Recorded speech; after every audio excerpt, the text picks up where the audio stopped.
You are listening to the People Centric Podcast, where we talk through the toughest challenges that people face at work and give practical advice to fixing those challenges.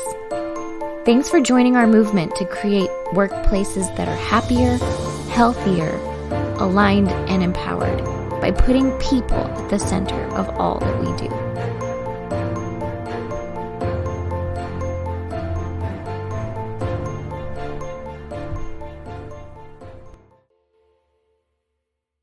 Hey, people-centric leaders. Hey, we have I'm going to share a story. You guys want to hear a story? I do. I do. The way Matt said that. Not was, convincing. Today's episode is on fake enthusiasm, and I just demonstrated it right there. There's a corporate buzzword for that. I want to hear a story. Yeah. So, okay, here's the story. So we are working, we do a lot in healthcare space. So we get to work with lots of different hospitals and healthcare clinics. And if you don't work in the hospital space, you can imagine how important all the paperwork stuff is that happens behind the scenes. And of course, it's not really, a lot of it's not paper anymore. It's computers, it's charting, it's coding, it's all those different things. Well, the reason that they have to do all that charting and coding and things like that is because the healthcare providers have this really funny idea that they want to get paid for the services that they provide. Yeah, it's crazy. And so when they get paid for their stuff and they get to pay their people like salaries and things like that, and it's really actually critical to their practices to keep that paperwork and all of that stuff flowing. Well, we work with a practice where they were struggling in that a lot. And there was a significant amount of money that was getting held back because these procedures were not being followed in terms of collecting insurance, filling out charts on time, those types of areas. And so there were a lot of mistakes or a lot of paperwork that was turned in late. And so they were losing a ton of money on all of this. So we started getting into that a little bit, and we started saying, okay, what have we done to change that already? And one of the managers there says, oh, I was already on top of it, but I don't know what else to do. And what she did was she updated the procedures that they're supposed to follow for both the providers and also for the front desk. And then she went out to the location and said, hey, I'm going to train you all on what it is you need to know. I just need to give you more information. I'm just going to teach you what you need to do differently. And so they taught, here's the new procedure, here's all the new things that you need to do to be able to make this process better. And she went back and she thought, oh, all of this will change. And none of it changed. Nobody did anything differently. They didn't implement the training. They all heard it. They all nodded politely during the training. The providers, doctors, everybody, yes, I hear what you're saying. And then nobody changed anything. So that's impacting the practice, impacting this network a lot. So how do they go to improve that? So that's going to be our topic today. We're going to dive into that. Have you ever gone to your employees and said, I just need you to know this thing, and I'm going to train you to do something? Or we were talking earlier, like even in terms of health, like, do you know what things you need to do to be more healthy? Then why aren't you doing those? So we're going to talk about how do people change? Why does training fail sometimes? And then also, how can we get buy-in from people? So we're excited about this topic. You've got our whole team with us here today. We've got Diana here joining us from Tacoma, Washington. Diana, are you excited about this topic? I never have good questions when I ask this. I always just say, are you excited about this topic? Yeah, no, I like this topic. I will add that, like, I know my doctor has said cut back on caffeine for me, and I am currently drinking my coffee. So I don't know. I'm just pointing out tiny little flaw there, you know? Seems like a failure in your doctor. So if your doctor's listening right now. I don't think he listens, but I'll tell him to and be like, listen, man, you told me to do this. I clearly didn't do it. Go listen to this podcast. That's probably a thing. Yes. Okay. Doctor. Be a better doctor. I appreciate that. Doctor. Yeah, be more efficient. Yeah. We've also got Bethany. Bethany, have you ever been trained to do something that you just didn't do? Put you on the spot. Probably. Yeah. I would say that's probably true. Not in this job. It was in another job. It was another place. I don't think I do everything I'm supposed to here for sure. But I think this is we have very few rules here. Yeah. No, but I'm excited about this topic though, because I think that I don't think that we're saying, by the way, that you should never educate people on stuff, or you should never share data on stuff. Because I was going to say, I think that can be really, I think that's an important piece of it. I think we're just saying, like, I don't think that's the only piece of it. I do find some data really, really interesting. And I think that, not to negate all of our educators out there, but that's one piece of their job that's really important. But then they have to figure out like the next piece. My husband's a teacher, so he can't just share information and then walk out of the classroom at the end of the day. He has to be able to figure out how does he engage the class in front of him to help them understand the concepts and buy into it a little bit more. And so I think it's a part of the process, but not the only part. Yeah, the education side is really interesting because you take something like basic, like there's lots of studies that show that Americans, for example, are pretty deficient in math, but we spend 13 years covering it. 13 years of math classes that people will take to get to the level of not very good at it. And I think a lot of that is how math might be taught. Like, I think there's some of that. I've got to sit down with my kids and go through their math stuff, and I'm pretty good at math, and I'll read their math stuff, and I'm like, this is crazy. I don't know how this is. I had to go back to like third grade math workbooks to take my MBA and like get accepted to the MBA. I had to take like the GMAT or whatever it is to get into that. And I had to go back to third grade math. And I still every once in a while tell Don, like, gonna need you to break it down for me even smaller, man. I'm sorry, I don't get it. But I'm not dumb. Like, I get it eventually, but you have to break it down pretty small. And I think it's because I had teachers that didn't solidify some of those concepts for me. Yeah. So maybe we're going to jump into that a little bit differently about why do those concepts sometimes stick or not stick, right? Like, when do we learn better and not learn better? So we'll get to jump into that part of that. We got Stephanie from our team here. And Stephanie, have you ever done anything wrong? Never. I am perfect. I am an angel. I do everything right. I have no flaws. That's why we have you on here, is to tell us your secrets. So we're really glad that you're here. Yeah. No, I mean, in all seriousness, absolutely. Like, there's times people will teach you something or you do something and then just like, it doesn't stick for whatever reason. Or like, I mean, every example we've used so far, I can relate to, of like your doctor or your math teacher or something like that. Or, it's not like we've just lived through several tumultuous years in the world where there were people on television giving us data and science and numbers, and everybody just got it, right? And it changed everyone's behavior the more that they talked at us on TV, right? So. Yeah. I love it. We were just talking this morning about some training that we did recently with a client that we're kind of having to go backwards on a little bit and say, like, we're trying to show you why we're doing these things and all these things that are important. So yeah. So just to give a little bit of context here before I turn it over to Matt, our fearless facilitator, our fearless and fickle facilitator. I was trying to be alliterative there. We do training a lot. Like, we do training for a living as a company. But there's good ways to do that training that makes it stick and apply for people. And there's ways that make it not apply. And that's what we're going to get to jump into today.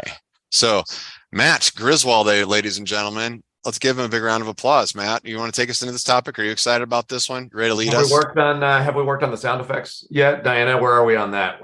We have asked for over a year for sound effects for good ideas and now an applause track. It's on my list. I have actively listed it as something I'm going to do. You may have seen People-Centric has been in hiring mode if you follow us on social media. And that's one of the reasons why, because Diana needs to help us out with this track thing so we can make it more pleasurable of a podcast for y'all to listen to, Bethany. Yeah, that's exactly what we're hiring for. So if you specifically have the skill set of adding audio.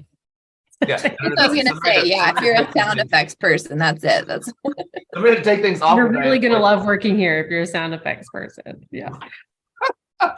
Man, many different directions we can go. But I thought I might take a step back if we could for just a minute, because we said some things here as we were going around with the responses. I was writing some little tidbits down. Don, one of the things you just mentioned really kind of touches on this idea of adult learning theory. The understanding of how people want to consume the knowledge, not just because you have knowledge and that you need to share it with people. I know those types of people are out there, and some of you might be listening right now. I have tremendous amounts of knowledge that I need to pass on to people, and not everybody cares, right? People have to kind of care. And part of adult learning theory, there's a saying in adult learning theory that says, if it fires, it wires. Meaning, if I can help somebody lead them to the ultimate conclusion, then they're much more likely to own that. Just because you were able to pass off the information. Bethany, you mentioned your husband being a teacher. This, he's not an adult teacher, right? Junior high, if I'm right. Yeah. Okay. You're nodding. She's nodding for all the podcasters. Yes, that's true. Yes, that is correct, Matt. That is true. That is true. Not an adult learner there, but I think the principle still stands. If your husband stands in front of the class and says, listen, take all of the notes as I embark my wisdom upon you. I'm going to shower down the knowledge that I've taken years to be able, not everybody cares. And so we have to be able to engage them and ask them questions that lead them to the appropriate responses. This is a big part of what we do when we're doing leadership development, for an organization. Also, another big question that I have for an organization as they're asking us to do the leadership development, I would, similar response or similar questions might be asked for coaching at the same time. But is this something that they are hungry for? Is this something that they're asking for?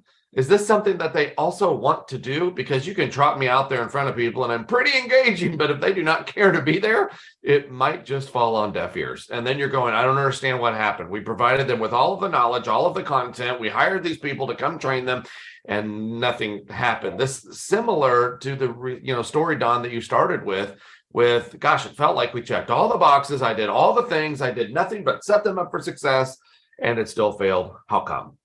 Yeah, it reminds me of one of my very first jobs. I was a freshman in college and took a job with a company, and they had me doing these reports for them. And they took me out to this county building, and I was supposed to do this, what they call a chain of title search for properties. And the person who was initially training me on that on my very first day said, okay, what you do is you walk over here and you open this book and then you look for this name and then you find this name and then you look for the next name and you write down this date and then you look for this part and then you go down to here and you do this. And she was sharing me and she's like, do you have any questions so far? And I was thinking to myself, I understand everything you said. I grabbed that book. I looked for this name because it's on this sheet of paper. But what I'm thinking about is I don't know what we do. I don't know how this is going to be used. I don't know. I have zero context for it. All I know so far is there's a book, and for some reason I have to write a name down. And I still remember standing there like, I don't know what to ask you because you're telling me things I can understand. It's like telling somebody, imagine giving somebody random instructions. Okay, go to your desk, pick up this pen, now put it back on your desk, now stand up, now sit back down. It's like, why am I doing these things? And I remember, Matt, as you were talking through there, I remember getting that training.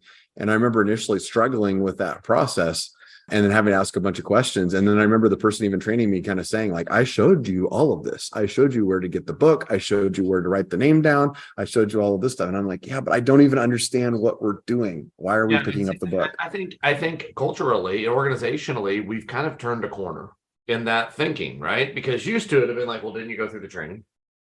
Didn't you sit through the training? How did you miss the things then? You sat through the training. That training is weeks long. We prepared a powerful agenda. We went through absolutely everything that you would need. How did you not get it? And I think we've turned a corner organizationally going, what's wrong with the training that they didn't get it? Whereas the question used to be, what's wrong with the person because they didn't get the training? And hopefully organizations are asking that question more and more. Like, is there something that we can do, we can tweak? I know right now, currently, and this is something we normally do too, but currently we're working with an organization to help them build a more robust onboarding program, orientation program. How do we set people up for success right off the bat? And yeah, there is kind of a science to that. There is a behind the scenes working knowledge. There is a book response. This is what the book tells you, but this is the real world experience that you might experience, right? Here's the book response. But I tell you what, young Don Harkey, when you're in the field, this is what you might see. This is how we can, potentially respond to those things. So let me ask one other follow-up question too. So for the example that you started with, and all of you listening, I want you to maybe put yourself in this situation. The person that did all the homework, Don and Bethany or whoever else wants to answer this, the person that did all the homework, they installed the new system to be, okay, I see the problem. I see the gap. Let me chart this all out. They did it. There was no change. Now they go back to that maybe executive meeting or leadership meeting. And from their perspective, why was there no change? They're probably frustrated. They're probably going to say something like, well, they didn't listen to me, right? They didn't listen to me, or somebody's got to hold them accountable to getting this stuff right, because now they know what to do. I've already showed them all the things they need to do. Somebody's got to hold them accountable to doing it. Mm-hmm. Yeah, they don't. And I think that, well, and maybe I'm answering, I was going to jump to your second question. So go ahead. Lead us. Well, what I was going to say is, but I think what they're not asking, and from the other person's perspective, that they were presenting information to, or saying, here's the new process. That person doesn't know why, to Don's point earlier, they don't know why they have to do it. Like, what is the impact on them personally and organizationally? They might just think, well, they're just trying to control, what we're doing, or they're just, what they're asking is unrealistic, or it's really not that big of a deal. But what they maybe didn't explain was, okay, but here's how it impacts you personally, and helping them understand that too. Again, finding a way to do that. That's not just like shoving more data in their face, but helping them understand, like, why should this matter to you individually? And to, as Don was explaining before, part of it is it comes down to their money too, and just like their health as an organization, and how much pay they get to take home at the end of the day too. And I think sometimes maybe that wasn't well communicated there. And then just understanding that, like, by doing this really small thing, it can make a really big impact for you, and how much money you can make, and how healthy those organizations be, and all of that. So what they lacked was just creating the buy-in, and the participation of the other person. Yeah, and I think you voiced that well, right? The reason why I was asking those questions, or that question, then you kind of led us to the other part, is because I think ultimately there's probably people listening right now. You might be listening right now and going, man, that is the step that I am at right now. I'm at the frustration point. I think leadership interprets that not listening as frustration. They're burned out. They don't care. They're stressed out. They're clearly looking for another job. They're not as invested in this job as I am. How come you can't be like these other people that are also working here? I think that's how leadership interprets maybe that message falling on deaf ears first. But then Bethany kind of took us to that next step there of being able to help relate. How do I help relate that to a person? So let me ask this question here too. What does it take from an individual's perspective? Like, what brings an individual to the point of wanting to now learn? Because they have to kind of want to. We did a podcast, man, it's been a year ago, but you got to kind of want to. What brings that individual to the point to where they kind of want to, Diana? I don't know if this totally fits in with what you're talking about, but I think that companies are very bad about the timing that they give somebody something, the timing they give information, right? Matt, you're very good to tell me, like, this isn't relevant to me right now. Can you teach it to me later, right? Because you're not going to use that thing that I've just spent months creating, or just spent weeks working on, or whatever. It's very relevant to me because I spent a bunch of time doing it. But then to give you that information and say, this is how we're going to do it now, you're like, I'm not going to do this thing for another 6 months, or like, no one's asking for that or whatever. So the information isn't super relevant to you right now. So you don't care. That sounded bad. You do care, but like, it's not relevant now. So I think the timing is really tricky for a lot of companies and people. I know, in my previous life, I was a corporate trainer for a large bank, and we would go through weeks and weeks of content. And I have already started looking at me almost a little like side-eyed, going, wait, how come it's taking weeks and weeks for everybody else to do this? But Matt is going through this in like half of the time. And the reason why I was going through it in half of the time is because I learned that the participants there is only so much book stuff that you can go through before they have to also apply. I can go through the weeks and weeks of content from the book stuff, but then the moment that they, start to enact the thing that you train them for, their hand's immediately going to go up. And it's going to go up because they're going to go, okay, so I know we talked about this 3 weeks ago, but now I'm doing it. Like, walk me through it now. And so I cut the book stuff down by 50%, and then I got them to the do part much more quickly because I knew the hand was going to go up, whether it took 6 weeks to train it or 3 weeks to train it. But now I'm an active participant. Now I'm an active listener. Now it's relevant in my life. Please help me walk through this because the relevancy. I didn't mean to step on your toes, but that's totally me. Yeah, absolutely. I think that's true for a lot of people. I was going to say it's especially true for you, but I think it is true for most people, right? Like I'm very good at absorbing the information, following a process, going back and looking at the process or whatever, but I am going to have those questions when I go to do something, and I'm going to need someone who knows it really well to sit right next to me and show me how to do it until I get it. And it's like part of my process forever then. Mm-hmm. Yeah, that's good. I like that point. I was thinking too about, I think another part of it is just asking the other person questions about like, what are the barriers? And so whenever you're delivering a new process, that's okay. You can deliver a process, but also like talk to the person about what's keeping you from being able to do this thing, or like what you just might be able to understand a little bit of what they're running into, because I think sometimes they're like, how the heck, I don't have time to do that today. I've got this, and this, and this. How am I going to remember to take that extra step? Or, whatever it is. But I think it's just opening up to questions to understand what does their day-to-day look like too. And then trying to understand that as you are building a new process or trying to create change or whatever, so that they feel heard and understood within that change that you're trying to create too. And so building on that and saying, oh, okay. And then you can be able to ask some other specific questions that help say, maybe I was thinking about it in a different way, or maybe I was thinking about it in an unrealistic way. And we need to think about how this process could work with what your day really looks like, or what the process is right now, or, whatever, and just understanding those barriers.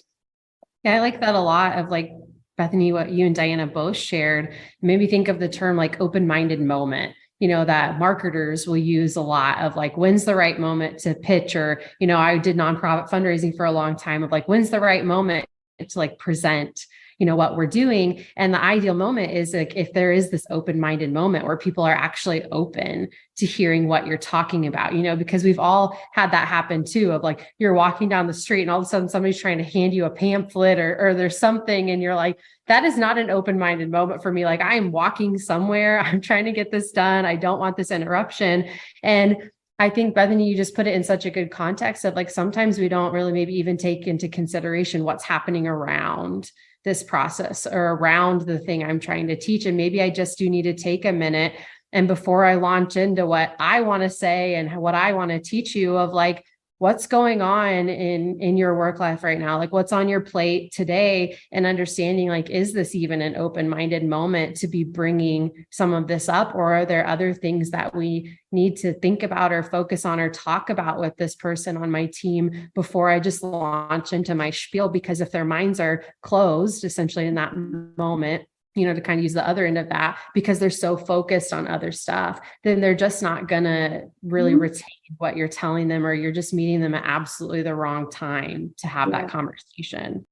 I like that. And if we went back to like your doctor tells you here, you need to work out and you need to eat right and you need to do X, Y, Z and make sure you take all your vitamins and all of this stuff. And that this is happening. But like, what if your doctor came to you and said, hey, tell me about like, what is your schedule like? Like, what does your world look like right now? And if I were to say, well, actually, I have 2 kids. I work full time. We do all these activities. I don't know when I'm going to work out because I need to sleep too, and we had that conversation instead. And then he could ask me, or she could ask me questions about like, okay, so like, let's talk about some follow-up questions to talk about like, how do you actually make this work? Then I could say, then we could just conceptualize it a little bit more. And I think that, that's sort of an external example that we were using, but I think that's so applicable in the workplace too. And you can understand and see with that more tangibly how that makes a difference and how that conversation is had versus like, do this, this, and this. or asking the questions of like, is this the right time? Like considering what's going on in other people's environments, and then being able to make better suggestions based on that, or working out a plan based on that. I do love that. I also am a big stickler about like words. Words all have different meanings to different people. And so you mentioned the healthcare thing. And I was thinking about how when doctors say, oh, just eat a low sodium diet. What is that? What does low sodium mean? Like, I don't add salt afterward. Like, what does low sodium even mean? So I've seen leaders say like, well, you just input it into the system. Input what into what system? Like, you're just using gibberish at some point, like because you understand it, you think that others should understand it, but the words all mean something different to someone else. If I said input it into the system, what my definition of input is different than your definition of input. And then what system we're using could mean something, could mean QuickBooks to an accountant. It could mean Teams to me. Like, the system means something. Those words all mean something.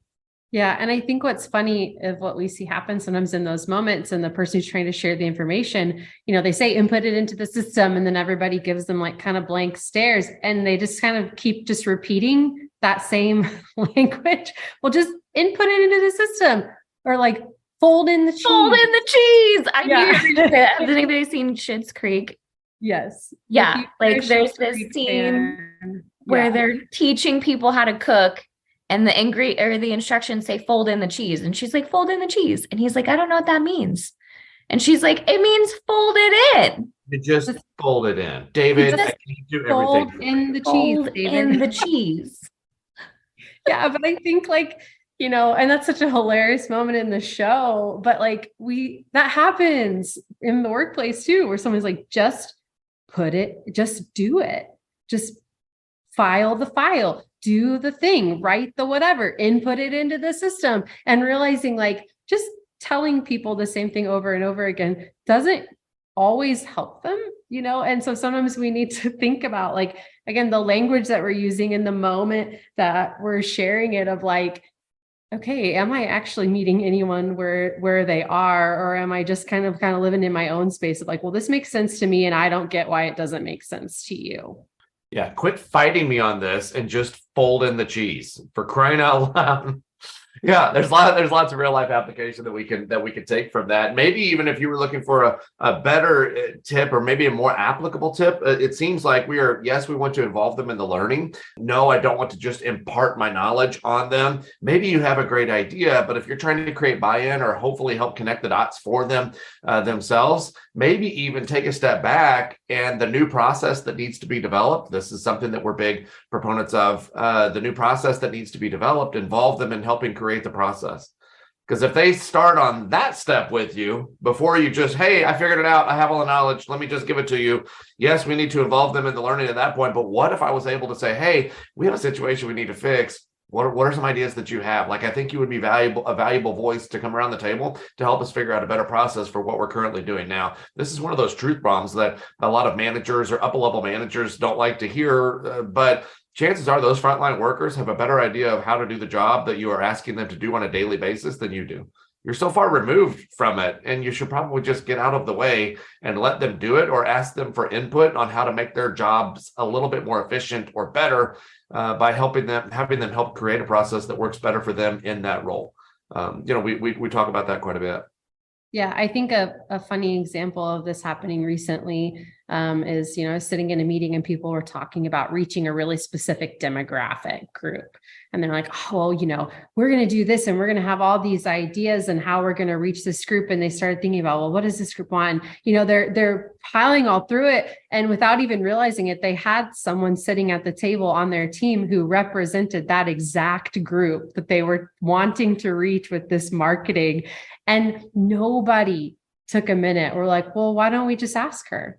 And so, after a little bit, me as our people-centric team sitting there was like, hey, listen, I think there's some good ideas here, but like, it seems like maybe we have someone here who could answer like how that demographic maybe would enjoy learning this or want to hear this information, or how they intake this type of marketing content. Like, what do you think? So even like kind of checking yourself in that moment of like, am I going too far down the path and not even bringing the people along with me? Like maybe there's someone on my team who actually would have great input or maybe even has the answer. And I'm just like speeding past them for the sake of like knocking this out and getting it done, or being in charge, quote unquote, and being the leader in this.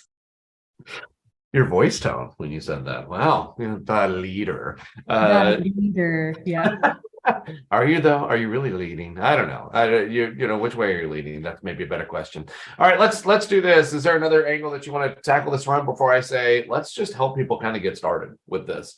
Whether they're stuck in how do I help people learn? How do I bring people to the table? Or as a manager, what is something that I can do maybe to take the first steps towards creating buy-in of the thing that, yes, maybe you're going, I don't need them to help me create it. Like I've crunched all the numbers. This is something we have to do. I just need to figure out how to try to get them at the table to where they're receptive to hearing it. Like, where do we want to start with that? Let's maybe give some tips on that as we move to wrap up. I think I would start with the why, going back to the Simon Sinek book, right? You have to start with why are we learning this thing, or why is this thing important? Going back to the example that we shared at the beginning, I think everybody knows, you can't just go, everybody understands paperwork's important. So obviously, so let's talk about why this paperwork's so important, especially when you do so much of it. But if we laid out for that, and this is where we're headed with that group, is we're laying out, look, this is how much money is being held back right now, and creating some really good visibility of that and some scorecards for that so people can see what the heck is happening. Then suddenly, and then why do we care about it? What does this do to threaten that practice? What does this do to impact everybody else? Then suddenly everybody's like, wow, we got to get better at that. And now I want to know why. I want to know how I can get better. And if they want to know how, that's the first step in helping to make sure that training, that piece is effective. They've got to wanna, and the way to wanna is to show them why and how it impacts them. And then, or better yet, help them discover it. Yeah, I think on top of that, it goes back to some of the things we were talking about of just not assuming that people understand that X plus X equals Y or whatever, you know what I mean? That like that they fully understand what the current process is. And so like in that same example of like, do people understand why they have to put this information in? Or is this just, they were trained that like, this is just part of your job.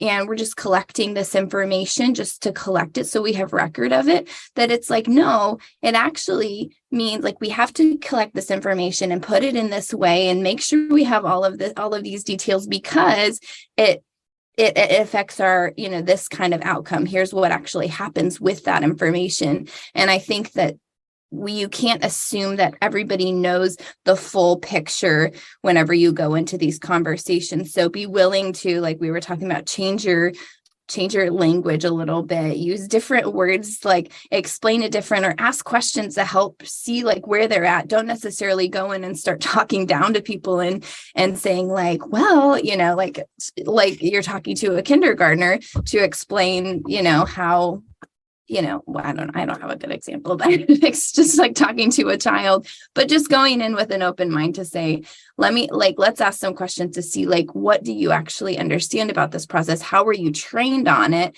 And let me kind of connect some of the dots for you to get to that why that you're talking about, Don. Yeah, no, I like that you're kind of saying they have to be part of that discussion. You can't just sit there and tell them why it's important. You have to, if you can lead a discussion with the group of talking about, okay, I can remember one, I've shared this story before, where we had a retail location that was trying to collect email addresses. And they kept training their people to collect email addresses, and nobody was doing it. They just weren't doing it. So we led a conversation with them one morning, and we talked about, let's look at sales and what's happening with sales, and what do we do if we sell more? What do we do if we sell less? What does that look like for us? And it kind of got to the point where they were like, wow, if we don't sell more stuff, we're really going to struggle. Like, we're going to have to lay off people. Like, we might lose our jobs if we don't sell more. Like, this is really serious. And so they started talking about ways to sell more. And then somebody said, well, boy, we should gain control of these sales after they leave our location. Maybe we should collect email addresses. And suddenly it was their idea. And now they really owned that why. So then it was almost asking permission, saying, okay, well, then can we start to talk about, maybe we should pivot this conversation. Let's talk about ways we could collect email addresses more effectively and make that part of that. People own what they help create, right? So it's not just them, you telling them their why. That's still training them. It's more of like showing them and saying, hey, here's some things that are out there. What do you all think? And then almost asking for permission to give the training in a weird way. I know some of you are like, really? I'm going to go train people. I'm going to ask them for permission. But I think it's a piece that we do pretty well when we go, even we do leadership workshops, management training, those types of things. It's just say, a lot of times we'll open it up. I just did one last week and I opened it up by saying, tell me about some of the struggles that we're having.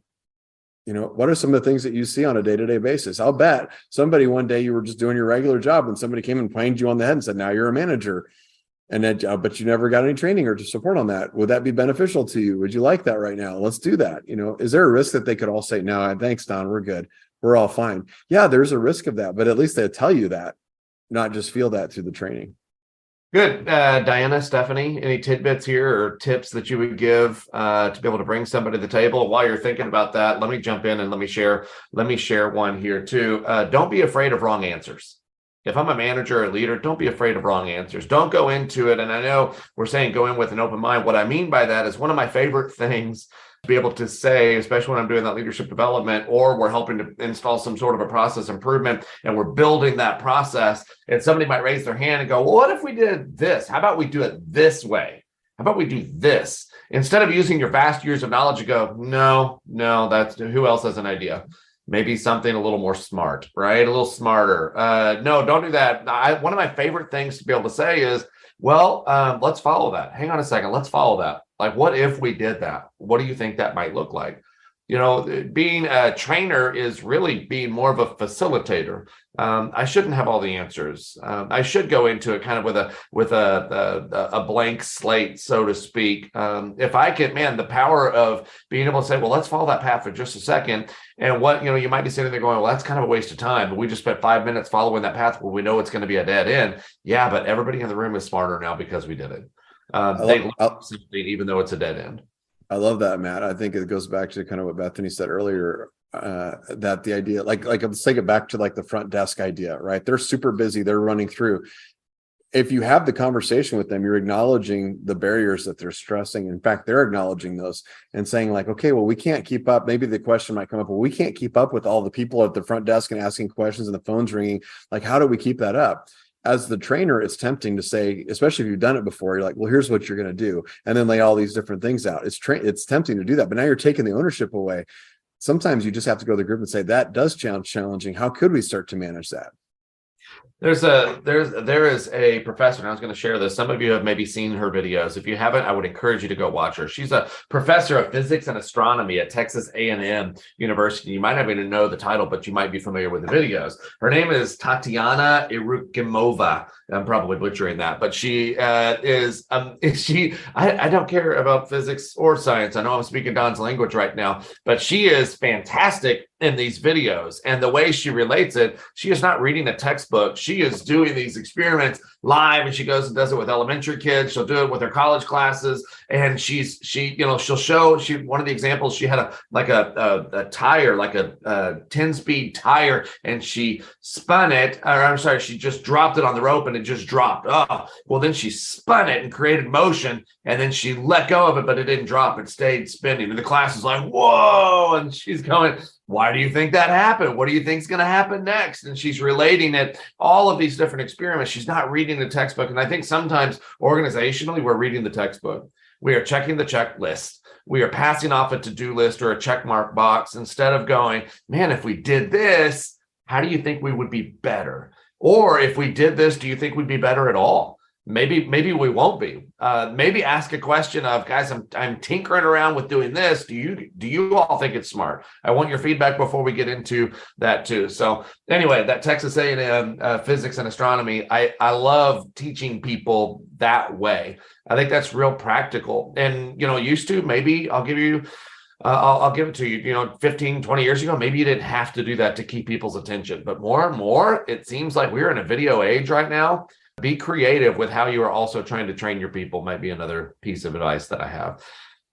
Any others? Anything else that we'd like to throw out there before we wrap up this topic? All right. I'm getting a lot of head shakes, and my smartwatch says it is time to do torso twists because I've been sitting down for too long. So I need to get up and at them. Wow. Torso twists. Yeah. See, demanding. Good. They're not Now engaged we're on in the process. It just says you've been stagnant for too long. All right. So maybe you have too. I'm going to let you go now. If you'd like to give us feedback on this topic, if you have additional questions, please share the podcast with your friends. You can find out all of the relevant information on the outro. Thanks for listening. Hope you have a great day. Thank you for listening to the People Centered Podcast. We are so grateful for you joining us every week. If you like this content, please like and subscribe. Also, feel free to share on your social media with everyone that you know. It really does help us. If you would like to contact us, I have put our information in the show notes. Please reach out anytime. We love hearing from you. We will be back next week with a new topic. Until